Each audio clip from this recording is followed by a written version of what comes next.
నిజామాబాద్ జిల్లాలో 1989 నుండి ఇప్పటి వరకు 18 మంది పోలీసులు అమరులయ్యారని, వారిలో 9 కుటుంబాలకు ఇందల్వాయి మండలం గన్నారం శివార్లో 300 గజాల చొప్పున ఇంటి స్థలాలు అందించడం జరుగుతుందని డీజీపీ వెల్లడించారు. మిగతా 9 కుటుంబాలు కూడా ముందుకు వస్తే వారికి సైతం అదే ప్రాంతంలో నివాస స్థలాలను అందించడం జరుగుతుందని సూచించారు. ఈ మేరకు సంసిద్ధత తెలిపిన కలెక్టర్ వినయ్ కృష్ణారెడ్డికి పోలీస్ శాఖ తరపున డీజీపీ కృతజ్ఞతలు తెలిపారు.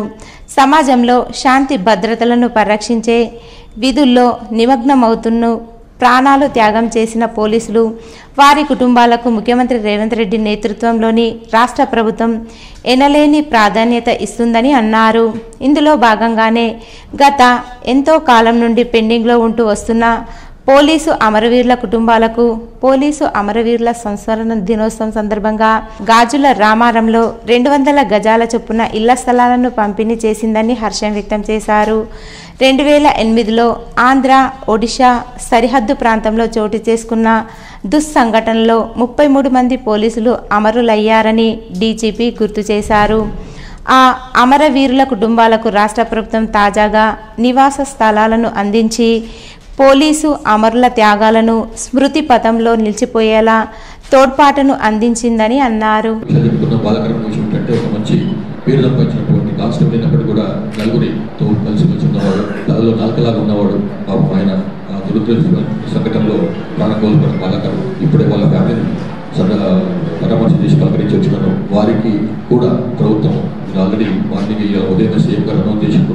₹1 ఎక్స్గ్రేషియా ప్లస్ వాళ్ళ కుటుంబంలో ఒకటి అర్హులైన వారికి ఉద్యోగం 300 గజాల ల్యాండ్.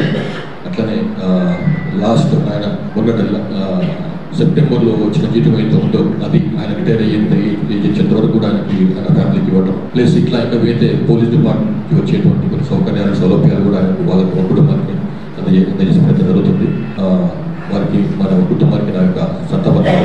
ఇక్కడికి వస్తున్నప్పుడే ఆసక్తిని కూడా పలకరించి వచ్చిన హాస్పిటల్లో ఆయన బాగా ఇక్కడ ఉన్న డాక్టర్లు చాలా మంచి కేర్ తీసుకుంటున్నారు.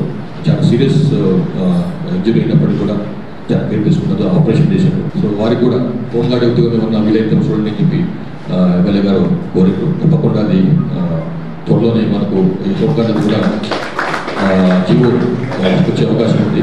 కొత్తగా వాళ్ళని భర్తీ చేసుకోవాలి. 2016 తర్వాత హోంగార్డ్స్ మనం భర్తీ చేసుకోలేదు. ఆల్మోస్ట్ 10 ఏళ్ళు అవుతుంది.